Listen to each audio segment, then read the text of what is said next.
Hello viewers, welcome করছি আবিদাস lifestyle চ্যানেলে সকলকে। আসসালামু আলাইকুম। কেমন আছেন বন্ধুরা? আশা করি আল্লাহর রহমতে খুবই ভালো আছেন। আমিও আলহামদুলিল্লাহ ভালো আছি। প্রতিদিনের মতো চলে এসেছি আজও নতুন আর একটি ভিডিও নিয়ে। আজকের ভিডিওতে থাকছে দুটো রেসিপি নিয়ে আজকে চলে এসেছি। আজকের রেসিপিতে থাকছে কুমড়ো পাতার ভর্তা এবং কচু দিয়ে ইলিশ মাছের মজার রেসিপি। কুমড়ো পাতা ভর্তা করে নেওয়ার জন্য গাছ থেকে কুমড়োর পাতা নিয়েছি ছিঁড়ে। এখন কুমড়োর পাতা থেকে আঁশগুলো ছাড়িয়ে নিচ্ছি খুব সুন্দরভাবে। আঁশগুলো ছাড়িয়ে তারপরে ছোট ছোট করে কেটে নেব। প্রিয় দর্শক বন্ধুরা, এই কুমড়ো পাতার ভর্তাটা এতটা মজার হয়ে থাকে যে একবার বানালে কিন্তু আপনার প্রত্যেক সপ্তাহে এই ভর্তাটি একবার বানাতে মন চাইবে। আর এই ভর্তাটা কিন্তু বানাতে খুবই সহজ আর খেতে কিন্তু অতুলনীয় একটা স্বাদ। যখন কোনো কিছু খেতে মন চায় না তখন কিন্তু এই ভর্তাটা বানালে আপনি পেট ভরে কিন্তু ভাত খেতে পারবেন। গরম ভাতের সঙ্গে এই ভর্তাটা কিন্তু খুবই ভালো লাগে খেতে।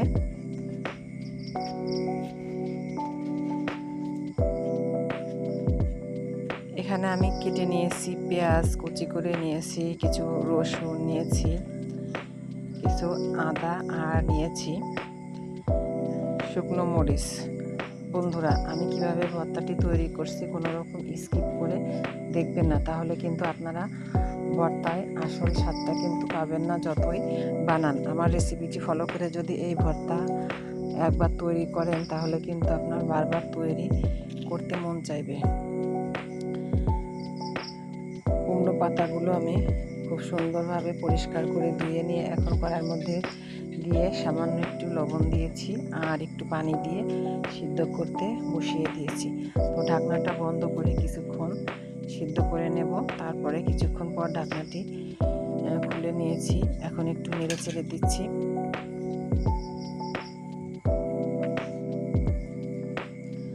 দূরে কাছে দেশ ও দেশের বাইরে বন্ধুরা যে যেখান থেকে ভিডিওর সঙ্গে যুক্ত হয়েছেন অবশ্যই একটি লাইক দিয়ে ভিডিওটি কন্টিনিউ করার অনুরোধ রইল। কিছুক্ষণ জাল করে নেওয়ার পরে কুমড়ো পাতা থেকে কিন্তু সমস্ত পানি কিন্তু একদম শুকিয়ে গেছে। আরও কিছুক্ষণ নেড়েছে একদম আমি ভাজা ভাজা করে নেব। কোনো রকম ভিজে ভাবটা থাকবে না শাকের মধ্যে। এখন কুমড়োর পাতাটা আমি কড়ার মাঝখানে একটু ফাঁকা করে নিয়েছি আর চার সাইড দিয়ে শাকগুলো উঠিয়ে দিয়েছি। তো মাঝখানে কিছুটা তেল দিয়ে দিয়েছি আর এখন তেলটা একটু খুব ভালোভাবে গরম করে নিয়ে প্রথমে তেলের মধ্যে আমি যে শুকনো মরিচগুলো নিয়েছিলাম মরিচগুলো দিয়ে দিয়েছি আর মরিচটা দিয়ে তেলের মধ্যে খুব সুন্দরভাবে ভেজে নেব।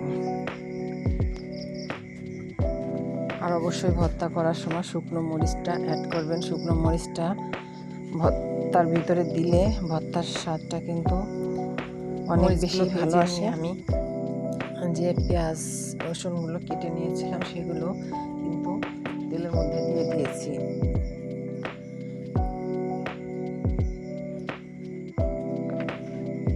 এখন নেড়ে চেড়ে পেঁয়াজগুলোকে খুব সুন্দরভাবে ভেজে নিচ্ছি। যেহেতু আমি মিক্সিং জারে ভর্তাটা করে নেব সেই কারণে মরিচটা কিন্তু তুলে আলাদা করে রাখিনি। যদি আপনারা হাতে ডলে ভর্তাটা করতে চান তাহলে কিন্তু মরিচটা কিন্তু তুলে রাখতে হবে, তা না হলে শাকের সঙ্গে যখন মরিচটা এই যে নাড়াচাড়া করছি মরিচটা কিন্তু নরম হয়ে যাবে। তো আমি যেহেতু মিক্সিং জারে ভর্তাটা করব তো সব কিছু কিন্তু একবারে মিশিয়ে ভাজা ভাজা করে নিচ্ছি।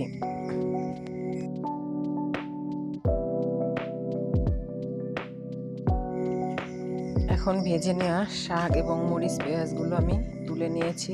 একটু ঠান্ডা করে নেব।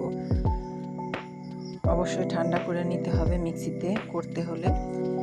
তো ঠান্ডা করে এই তো আমি একটি মিক্সিং জার নিয়েছি, এর মধ্যে আমি দিয়ে দিচ্ছি। দিয়ে এগুলোকে সামান্য জাস্ট একটা দুটা গুঁড়ো দিয়ে নেব মিক্সিতে, তাহলে কিন্তু আমার ভর্তাটা রেডি হয়ে যাবে। তো বন্ধুরা, ধৈর্য সহকারে কে কে এতক্ষণ ভিডিওর সঙ্গে আছেন জানি না, যদি লাইক দিতে ভুলে গিয়ে থাকেন তবে অবশ্যই একটি লাইক দেবেন, আর ভিডিওটি ভালো লাগে অবশ্যই আপনার বন্ধুদের সঙ্গে শেয়ার করবেন। আপনার একটি শেয়ারে কিন্তু অনেকের উপকারে আসতে পারে এই ভিডিওটি। তো এই তো আমার ভর্তাটা কিন্তু রেডি হয়ে গেছে, দেখতেই পারছেন কতটা লোভনীয় হয়েছে ভর্তা। এই ভর্তাটা দিয়ে যখনই ভাত খাবেন প্রতিটা লোকমায় আসবে আপনার তৃপ্তি সহকারে খাবার একটা পারফেক্ট স্বাদ, যার কথা আপনি কিন্তু ভুলতে পারবেন না, বারবার কিন্তু করতে চাইবেন এই ভর্তাটা। দেখতেই পারছেন সবুজ সতেজ হয়েছে ভর্তার কালারটা। আর এই তো আমি নিয়েছি দুটো মাঝারি সাইজের ইলিশ মাছ, আর এই মাছটা দিয়ে আমি আজকে কচু দিয়ে রান্না করব। তো মাছটা আমি খুব সুন্দরভাবে কেটে ধুয়ে পরিষ্কার করে নেব অফ ক্যামেরাতে। আর এই তো রেসিপিটা রান্না করার জন্য আমি একটি বাটিতে নিয়ে নিচ্ছি মশলা। তার মধ্যে প্রথমে আমি নিয়েছি লবণ, দিয়ে দিচ্ছি আমি একটু হলুদের গুঁড়ো, দিয়ে দেবো আমি একটু ভাজা জিরা ধনের গুঁড়ো, দিয়ে দেবো আমি একটু মরিচের গুঁড়ো। তো সব মশলা আমি বাটিতে নিয়ে নিচ্ছি আমার রান্নার সুবিধার্থে। এভাবে যদি মশলাটা বাটিতে একসঙ্গে করে নেওয়া যায় তাহলে কিন্তু খুব সুন্দরভাবে রান্নাটা করে নেওয়া যায়। তো একটু পানি মশলার মধ্যে দিয়ে মশলাটাকে চামচ দিয়ে গুলিয়ে নিচ্ছি, তাহলে কিন্তু আমার রান্নার কোনো ঝামেলাই থাকছে না, যেহেতু আমার মশলাটাও রেডি করে নিয়েছে আমার হাতের কাছে। আর এদিকে কড়ার ভিতর তেল দিয়ে আমি কিন্তু পেঁয়াজ, রসুন, আদা বেটে নিয়েছিলাম, সেগুলো তেলের ভিতরে কিন্তু অলরেডি অফ ক্যামেরাতে দিয়ে দিয়েছি। মশলাগুলো খুব সুন্দরভাবে কষিয়ে নিয়ে পানির মধ্যে যে মশলাটা ভিজিয়ে রেখেছিলাম সেই মশলাটাও কিন্তু দিয়ে দিয়েছি, দিয়ে খুব সুন্দরভাবে কষিয়ে নেব। আর এদিকে আমি দুধ কচু নিয়েছি, দুধ কচুটা দিয়ে ইলিশ মাছ রান্না করলে কিন্তু অনেক বেশি মজার হয়ে থাকে।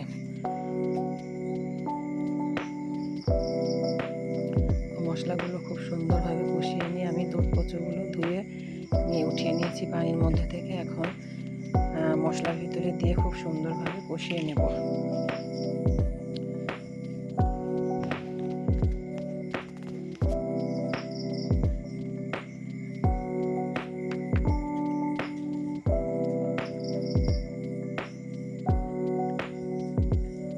যখনই আমাদের বাসাতে ইলিশ মাছ আনা হয় তখনই কিন্তু এই দুধ কচুটা দিয়ে আমি রান্না করি, কারণ পছন্দ করে সকলে। তো এই তো কচুগুলো কষিয়ে নিয়ে আমি একটু পানি দিয়ে দিয়েছি, পানিটা দিয়ে আমি আবারও একটু নেড়ে চেড়ে নিচ্ছি।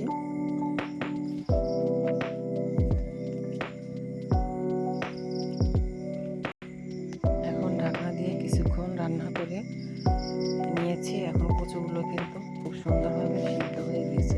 কচুগুলো সিদ্ধ করে নিয়ে আবার একটু নেড়ে চেড়ে এর মধ্যে এখন আমি মাছগুলো দিয়ে দিচ্ছি।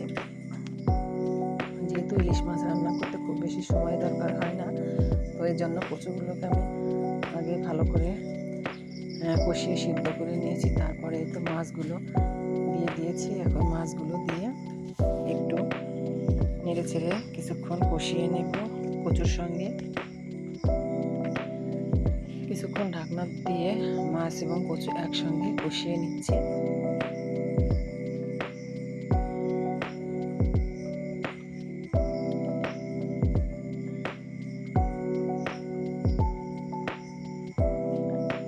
মাছগুলো কষিয়ে নিয়ে এখন ঝোলের জন্য আমি কিছুটা পানি দিয়ে দেব।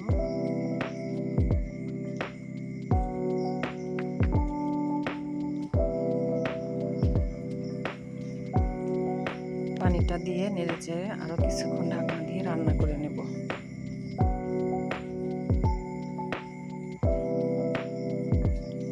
তো দেখতে পাচ্ছেন বন্ধুরা কতটা সুন্দর করে রান্না করলাম কচু দিয়ে ইলিশ মাছ।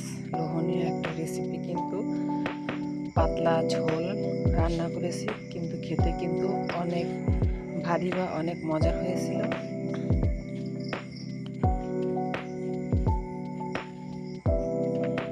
ইলিশ মাছ সবসময় কম মশলা দিয়ে রান্না করলে কিন্তু বেশি ভালো লাগে খেতে। তো বন্ধুরা, আজকে দুটো রেসিপি শেয়ার করলাম আপনাদের সঙ্গে।